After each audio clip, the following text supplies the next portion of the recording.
नमस्कार, मैं हूं रविंद्र सोनी और आप देख रहे हैं श्रद्धा करियर रिवीजन का यूट्यूब चैनल है एस रविंद्र सर। जैसा कि अभी हम लोग एमपीपीएससी 2022 को लेकर के यूनिट नंबर 7 की वीडियो सीरीज बना रहे हैं, उसमें हम 2 वीडियोस ऑलरेडी बना चुके हैं। एक फिजिक्स के सिद्धांतों को लेकर के और एक हम केमिस्ट्री को लेकर के बना चुके हैं। प्ले लिस्ट में आपको दोनों ही वीडियोस मिल जाएंगे। आज हम क्लास 3 ले रहे हैं जो कि केमिस्ट्री की है। हमने इसके जो प्रीवियस वाली क्लास थी वहां पर यौगिक और मिश्रण तक हम पढ़ चुके थे। उसी के आगे हम लोग आज पढ़ेंगे कि यौगिक क्या है और मिश्रण क्या है।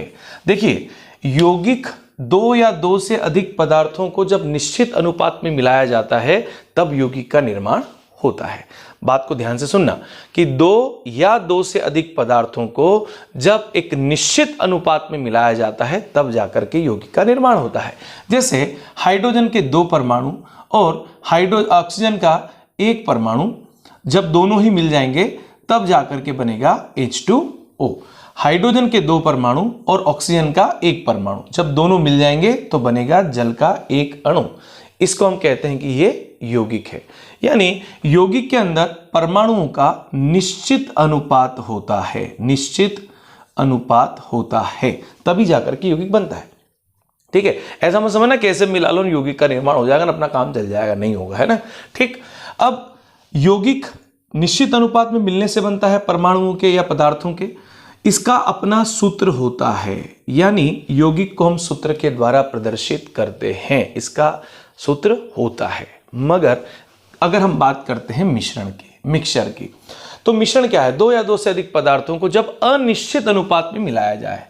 जरा यहां पर बात पे ध्यान देना, यहां मैंने कहा था निश्चित, यहां बोल रहा हूं अनिश्चित।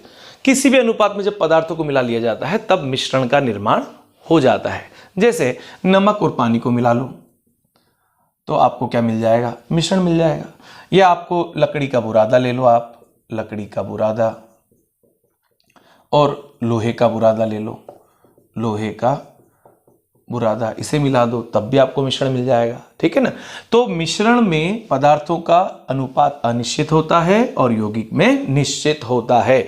यौगिक का अपना खुद का सूत्र होता है मगर मिश्रण का कोई सूत्र नहीं होता है। यहां पर आपको बात ध्यान रखनी है। क्लियर है।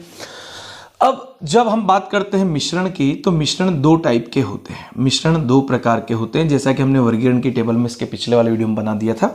मिश्रण 2 प्रकार के होते हैं, एक होता है समांगी यानी होमोजीनस और एक होता है विषमांगी यानी हेट्रोजीनस। तो ये समांगी मिश्रण क्या है और विषमांगी मिश्रण क्या होता है? समांगी मिश्रण यानी पदार्थ की रचना एक जैसी होगी, रचना एक जैसी होगी, एक जैसी होगी। और यहां विषमांगी में रचना एक सी नहीं होगी, एक सी नहीं होगी। जब मिश्रण में उसके अवयवी पदार्थ सब मिलकर के एक सार हो जाए, एक जैसे हो जाए, सारे घटक अवयवों की रचना एक जैसी हो जाए तो हम कहते हैं कि यह समांगी मिश्रण है। जैसे मान लेते हैं कि शक्कर और पानी का मिश्रण ले लो आप, शक्कर प्लस पानी, ठीक है।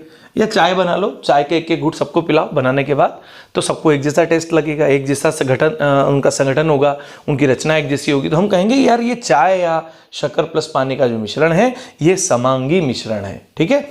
और यदि आपने क्या करा कि फलियारी चिवड़ा ले लिया, क्या ले लिया? फलियारी, हाँ वही फलियारी चिवड़ा, आपका फलहारी चिवड़ा। ठीक है। अब फलहारी चिवड़े में क्या होगा? कुछ साबूदाने मिक्सिंग है, कुछ मूंगफली के दाने हैं, कुछ चिप्स पड़ी हुई है। और आपने अगर ये 5 लोगों को सर्व कर दी तो किसी के हाथ में साबूदाने आ जाएंगे, किसी के हाथ में थोड़ी चिप्स पकड़ में आ जाएगी, कोई थोड़ा सा शाना आदमी होगा तो 2-4 सब उठा लेगा तो उसको तीनों का टेस्ट आ जाएगा। इसका मतलब क्या फलियारी चिवड़े की रचना एक जैसी थी? नहीं थी, रचना एक सी नहीं थी। इसका मतलब फलियारी चिवड़ा कैसा मिश्रण हुआ भैया? बोलो, विषमांगी। बिल्कुल करेक्ट सोच रहे हो आप लोग।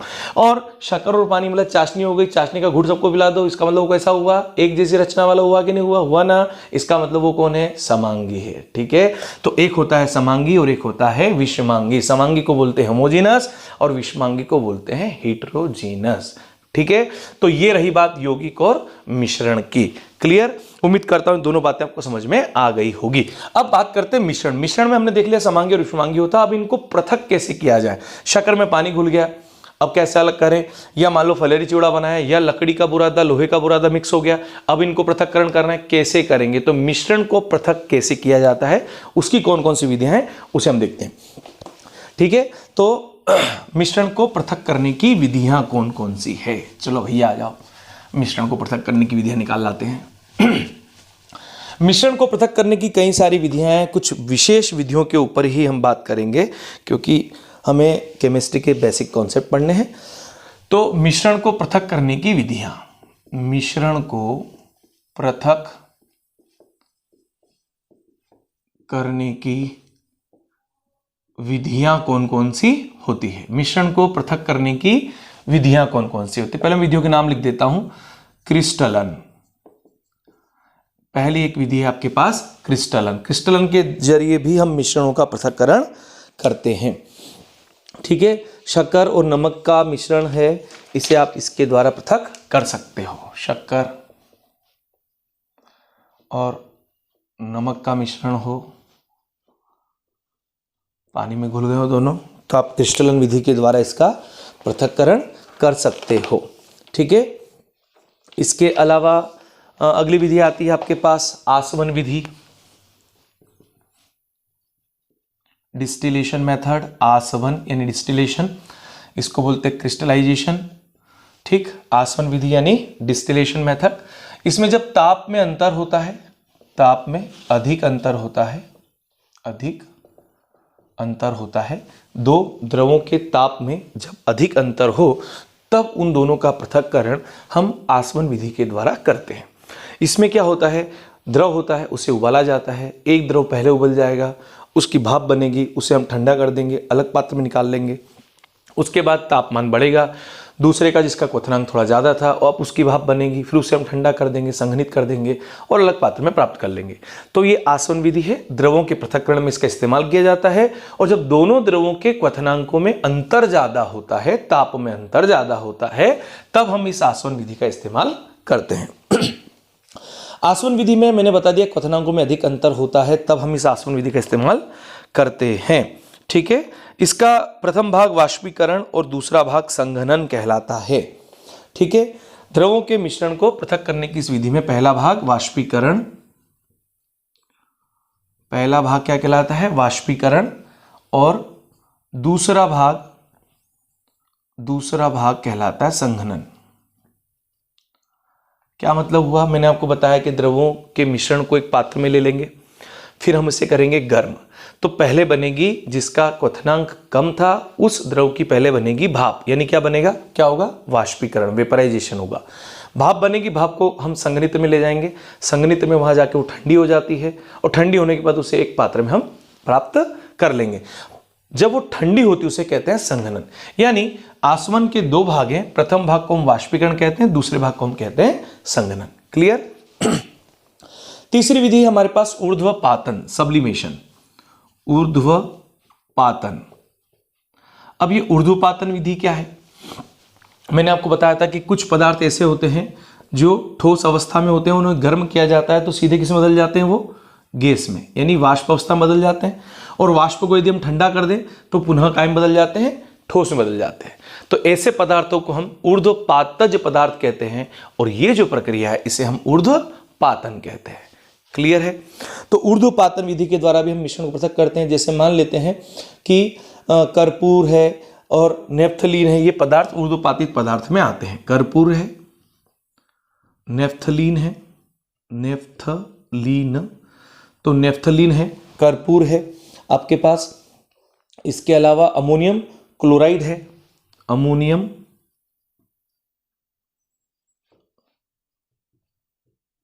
क्लोराइड है, NH4Cl।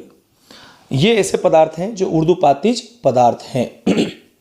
ठीक है, एंथ्रासीन, एंथ्रासीन,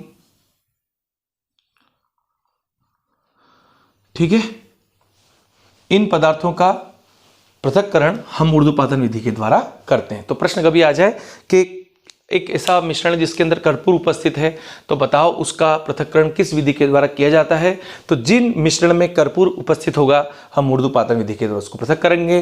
जिसमें नेफ्थलीन होगा उसका पृथक्करण भी ऊर्ध्वपातन विधि के द्वारा होगा। इसी प्रकार अमोनियम क्लोराइड हो या एंथ्रासीन हो, ऐसे पदार्थ अगर उपस्थित है मिश्रण में तो उनका पृथक्करण हमें ऊर्ध्वपातन विधि के द्वारा करना पड़ेगा। यहां तक बात समझ में आ जाती है आपको। आगे चलते हैं आंशिक आसवन एक और आती है अगली विधि आंशिक आसवन। बिंदी का बड़ा महत्व भैया, देखो है ना, अगर बिंदी हटेगी तो आंशिक हो जाएगा, ध्यान रखना है ना। तो आंशिक है, आंशिक आसवन है, आंशिक आसवन मेथड। अब देखो एक तो था आसवन, एक ये है आंशिक आसवन। ये सिंपल सादा साधारण प्राणी है आसवन विचार, और ये आंशिक आसवन है, इसमें थोड़ा सा दिक्कत है। तो ये क्या लफड़ा है, देखो यहां पर हम लिखा था कि ताप में अधिक अंतर होना चाहिए, यानी क्वथनांकों में जब ज्यादा अंतर होता है तब जाकर के हम आसवन विधि का इस्तेमाल करते हैं। मगर आंशिक आसवन में, क्योंकि आंशिक है ये बहुत कमजोर खिलाड़ी के, अंतर कम चाहिए, क्वथनांकों में जब अंतर कम हो तो आप आंशिक आसवन विधि का इस्तेमाल करना। समझ में आ रही बात। तो जब दो द्रवों के क्वथनांकों में अंतर कम हो, अंतर कम हो, क्वथनांक बिल्कुल पास पास हो, तब जाकर के हम जो है इस विधि का इस्तेमाल करते हैं। खनिज तेल या कच्चे तेल में से शुद्ध डीजल, पेट्रोल, मिट्टी का तेल, कोल तार आदि का अगर पृथक्करण करना है तो हम आंशिक आसवन विधि का इस्तेमाल करते हैं। इसे हम प्रभाजी आसवन विधि भी कहते हैं। थोड़ा ध्यान से इसका एक और नाम देख लो, प्रभाजी। ठीक है, तो ये प्रभाजी का आंशिक है, प्रभाजी आसवन भी इसका नाम है। आंशिक आसवन बोलो या प्रभाजी आसवन आप बोल सकते हो। ठीक है, तो पेट्रोल है, डीजल है, मिट्टी का तेल है, कोलतार है, इनका पृथक्करण करना हो, पेट्रोल, डीजल, कोलतार, मिट्टी का तेल, इनका पृथक्करण करना हो तो हम आंशिक आसवन विधि का इस्तेमाल करते हैं। और क्वथनांकों में अंतर होना चाहिए कम। अंतर क्या चाहिए? कम। क्वथनांक में अंतर कम, यहाँ क्वथनांक में अंतर ज्यादा। ठीक है, ये 4 मेथड हो गई। अगली मेथड इसमें आती है क्रोमेटोग्राफी। क्या आती है? ठीक है, इसे मैं रफ कर दूं, स्क्रीनशॉट लेना तो ले लेना। ठीक है, तो अब आता है एक और 5वीं विधि आती है क्रोमेटोग्राफी। कौन सी आती है? अब ये क्रोमेटोग्राफी क्या है? तो क्रोमेटोग्राफी भी मिश्रणों के पृथक्करण की एक मेथड है। क्रोमेटोग्राफी जो अधिशोषण के सिद्धांत पे काम करती है। ठीक है ना, तो कभी आ जाए कि क्रोमेटोग्राफी का सिद्धांत किसके ऊपर आधारित है, तो हम कहेंगे अधिशोषण के ऊपर आधारित होता है क्रोमेटोग्राफी का सिद्धांत। ठीक है, यह विधि इस तथ्य पर आधारित होती है किसी मिश्रण के विभिन्न घटकों की अधिशोषण क्षमता भिन्न भिन्न होती है। अधिशोषण क्षमता क्या होती है? भिन्न भिन्न होती है। ठीक है, क्रोमेटोग्राफी, क्रोमेटोग्राफी किसके ऊपर आधारित है? अधिशोषण पर, एडसोर्प्शन, एडसोर्प्शन। ठीक है, अधिशोषण। देखो 2 शब्द होते हैं, एक होता है अधिशोषण और एक होता है अवशोषण। दोनों में जमीन आसमान का फर्क होता है। ठीक है, एक भल्लाल देव है और एक अपना बाहुबली है, ध्यान रखना है। ये अधिशोषण है और ये अपना कौन है? अवशोषण है। अवशोषण का मतलब क्या होता है? जब पदार्थ किसी दूसरे पदार्थ के अंदर और बाहर समान रूप से वितरित हो जाए, ये बाहर और ये अंदर, जब समान रूप से वितरित हो जाता है तो ये अवशोषण की घटना कहलाती है। जब एक पदार्थ दूसरे पदार्थ के अंदर और बाहर या सतह पर समान रूप से वितरित हो जाता है तो हम उसे कहते हैं कि ये अवशोषण हुआ है। और अधिशोषण का मतलब होता है कि सतह पर सांद्रण ज्यादा होना चाहिए एज कंपेयर टू अंदर, यानी पदार्थ के अंदर नहीं जाना चाहिए, वो सतह पर होना चाहिए। यानी अधिशोषण एक पृष्ठीय घटना है, पृष्ठीय घटना है जो केवल पृष्ठ पर घटित होती है। और अवशोषण अंदर और बाहर दोनों तरफ समान रूप से होने वाली घटना है। यानी आप समझ सकते हो जैसे जलेबी को चाशनी में आप जब डिप कर दे तो चाशनी जलेबी के अंदर तक घुस जाती है ना। ठीक है, रसगुल्ला ले लो, गुलाब जामुन ले लो, है, चाशनी में जब डूबेंगे तो चाशनी कहाँ जाएगी बेचारे? अंदर घुसेगी नहीं घुसेगी? उसके घुसेगी ना। तो वो हम कहते हैं कि जलेबी ने चाशनी का क्या करा? अवशोषण करा। रसगुल्ले ने चाशनी का क्या करा? अवशोषण करा। ठीक है ना, तो इन्होंने करा चाशनी का अवशोषण। अब ये अधिशोषण, जैसे आपकी बंगाली मिठाई ले लो, है, उसके ऊपर आपने मलाई की या क्रीम की आपने जो लेयर चढ़ाई तो लेयर अंदर थोड़ी घुसी, वो तो ऊपर ही है। जैसे आपका केक है, केक के ऊपर जो आप नाम लिखते हैं ना, हैप्पी बर्थडे डियर फलाना ढिमका, बोलते हो नहीं बोलते हो? तो ये जो क्रीम से आपने लिखा है वो कहाँ गया? वो क्या अंदर घुस गया उस केक के? नहीं घुसा ना, बाहर है, सतह पर है, पृष्ठ पर है। तो वो क्या किया? उसने किया अधिशोषण। केक ने क्रीम का किया अधिशोषण, मगर चाशनी का जलेबी ने किया अवशोषण। तो अवशोषण अंदर और बाहर समान रूप से होने वाली घटना है, जबकि अधिशोषण केवल और केवल पृष्ठ पर होने वाली घटना है। समझ में आ गई बात? तो हमसे अगर कोई पूछेगा कि क्रोमेटोग्राफी किस सिद्धांत पर कार्य करती है, तो हम कहेंगे क्रोमेटोग्राफी या वर्णलेखी, वर्णलेखी। तो तो ये किसके ऊपर आधारित है? तो वर्णलेखी प्रक्रम जो है वो अधिशोषण के सिद्धांत पर काम करती है। ठीक है। आगे चलते हैं। इसके बाद एक और विधि आती है आपकी, वो है भाप आसवन विधि। भाप आसवन विधि, ठीक है, भाप आसवन विधि। ठीक है, ये विधियों के नाम आपको कम से कम एटलीस्ट पता होना चाहिए, इसीलिए हमने आज यहां पर लिया। इस विधि से कार्बनिक मिश्रण को शुद्ध किया जाता है। देखो, भाप आसवन विधि के द्वारा किसको? कार्बनिक मिश्रण को पृथक किया जाता है। कार्बनिक मिश्रण का पृथक्करण। तो भाप आसवन विधि एक ऐसी विधि है जिसके द्वारा हम किसका पृथक्करण करते हैं? कार्बनिक मिश्रणों का पृथक्करण हम करते हैं। ठीक है, जो जल में कैसे होते हैं? अघुलनशील होते हैं, किंतु भाप में वाष्पशील होते हैं। जल में अघुलनशील, जल में होना चाहिए अघुलनशील, जल में अघुलनशील, किंतु भाप में वाष्पशील हो। ऐसे पदार्थ जो जल में अघुलनशील होते हैं किंतु भाप में क्या होते हैं? वाष्पशील होते हैं। ऐसे पदार्थों का वर्गीकरण हम भाप आसवन विधि के द्वारा करते हैं। ठीक है, तो हमारे पास ये कुछ मेथड थी मिश्रणों के पृथक्करण की। पहली मेथड हमने देखी क्रिस्टलन, ठीक है, पहली विधि। दूसरी हमने क्या पढ़ी? आसवन। तीसरी हमने क्या पढ़ी? ऊर्ध्वपातन। चौथी हमने क्या पढ़ी? आंशिक आसवन। पांचवी क्या पढ़ी? क्रोमेटोग्राफी। छठी क्या पढ़ी? भाप आसवन।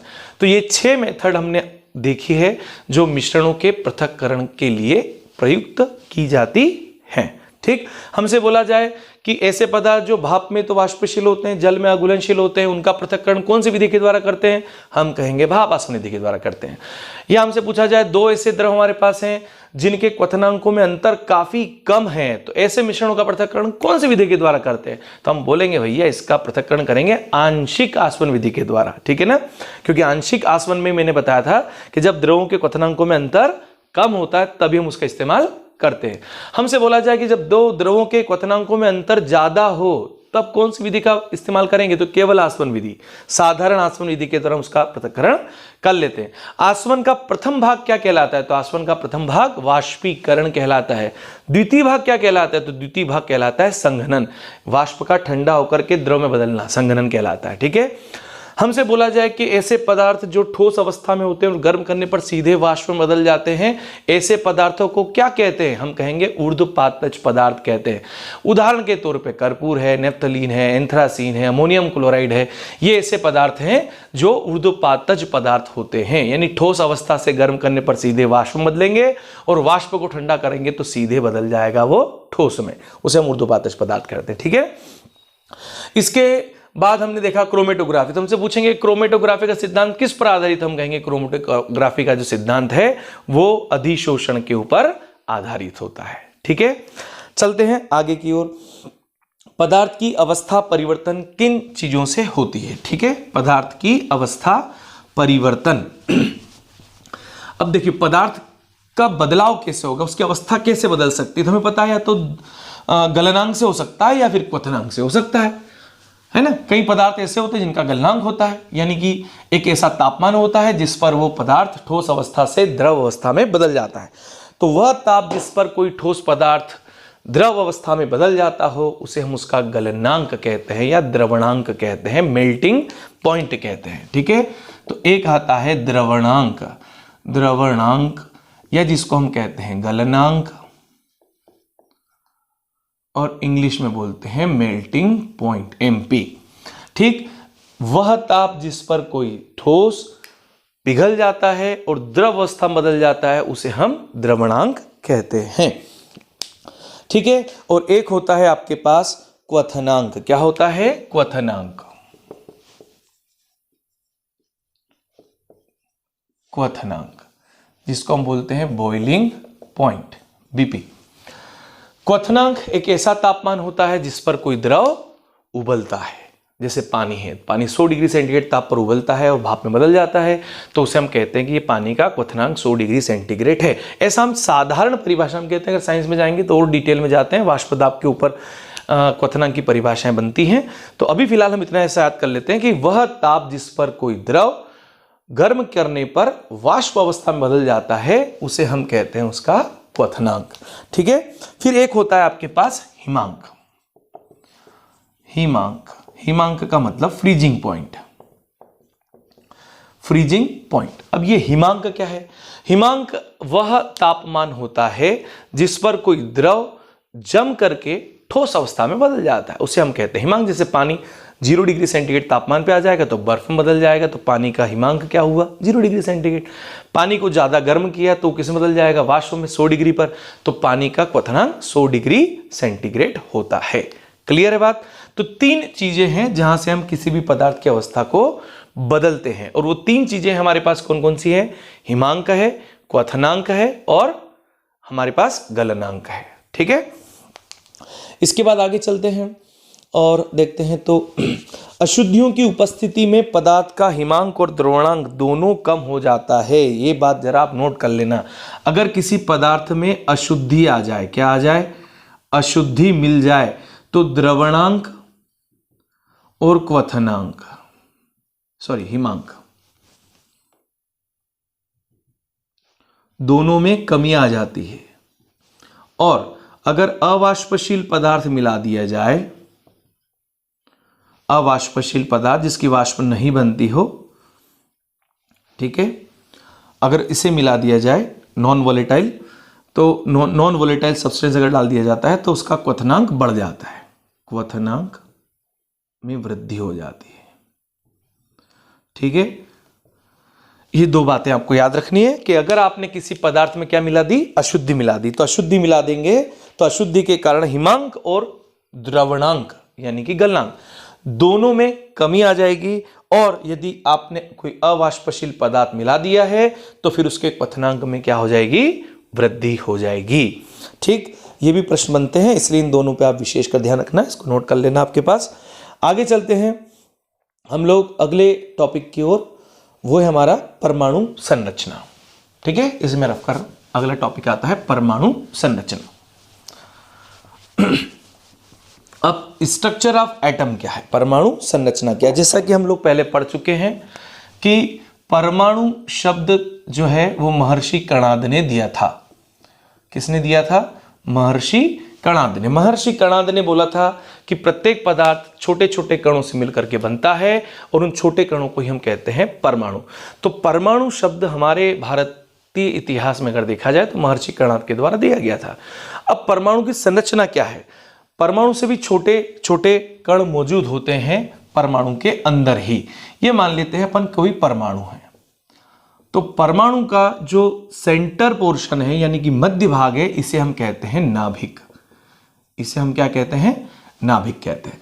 और इस नाभिक के चारों ओर विभिन्न वृत्ताकार कक्षाओं में इलेक्ट्रॉन चक्कर लगाते रहते हैं। यानी इन वृत्ताकार कक्षाओं में कौन घूमेगा? इलेक्ट्रॉन। नाभिक के अंदर कौन रहेगा? प्रोटॉन और रहेगा न्यूट्रॉन। ये 3 हम कण के बारे में देख रहे हैं। एक कण हमारे पास है इलेक्ट्रॉन, दूसरा कण हमारे पास है प्रोटॉन, तीसरा कण हमारे पास है न्यूट्रॉन। ये 3 प्रकार के कण होते हैं जो परमाणु के अंदर होते हैं।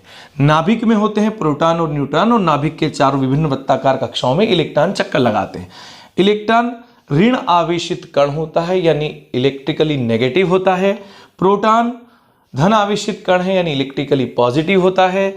और न्यूट्रॉन उदासीन कण होता है यानी इसके ऊपर कोई आवेश नहीं होता है, शून्य चार्ज इसका होता है।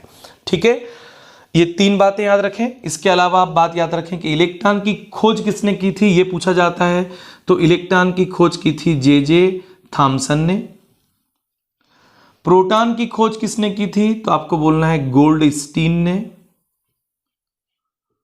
और आपसे पूछा जाए न्यूट्रॉन की खोज किसने की थी, तो आप कहेंगे चैडविक ने। ठीक है, तो ये 3 नाम याद कर लें। इलेक्ट्रॉन का खोजकर्ता कौन है? J Thomson. प्रोटॉन का खोजकर्ता कौन है? गोल्डस्टीन। और न्यूट्रॉन का खोजकर्ता कौन है? James Chadwick.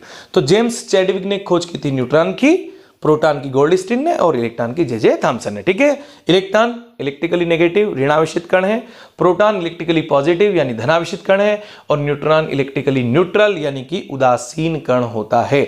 नाभिक में कौन से कण होते हैं? तो प्रोटॉन और न्यूट्रॉन होते हैं, और इसीलिए इन दोनों को सम्मिलित रूप से हम न्यूक्लियॉन भी कहते हैं, न्यूक्लियॉन भी हम कहते हैं। ठीक है, तो ये दोनों ही कण चूंकि न्यूक्लियस में होते हैं इसलिए इसको हम कहते हैं न्यूक्लियॉन, यानी कि नाभिक में उपस्थित रहने वाले कण। ठीक, अब परमाणु और अणु, ये तो अभी हमने बात करी परमाणु की, एक बात कर लेते हैं अणु की। इन दोनों में डिफरेंस क्या? देखो, परमाणु से मिलकर के अणु का निर्माण होता है, यानी परमाणु छोटी यूनिट है, परमाणु परस्पर मिलते हैं और अणु का निर्माण करते हैं। ठीक, परमाणु स्वतंत्र अवस्था में नहीं मिलता है, स्वतंत्र नहीं होता है, और अणु स्वतंत्र होता है, ये ध्यान रखना। तो परमाणु साधारणतया स्वतंत्र अवस्था में नहीं मिलेगा, यानी आपको जब भी कुछ पदार्थ मिलेंगे तो परमाणु अवस्था में नहीं मिलेंगे, वो आपको आणविक अवस्था में मिलेंगे, क्योंकि अणु स्वतंत्र अवस्था में मिलेगा, परमाणु नहीं मिलेगा आपको। ठीक है, अच्छा, रासायनिक क्रिया में भाग कौन लेगा? तो यहां उल्टा कर लेना, रासायनिक क्रिया में भाग लेगा परमाणु, ये क्रिया में भाग लेगा, क्रिया में भाग लेगा, और ये क्रिया में भाग नहीं लेगा, क्रिया में भाग नहीं लेगा। ठीक है, तो हमसे पूछा जाए कि रासायनिक क्रिया में भाग कौन लेता है, अणु लेता है कि परमाणु? तो भैया परमाणु लेता है। और रासायनिक क्रिया में भाग कौन नहीं लेता है? तो अणु नहीं लेता है।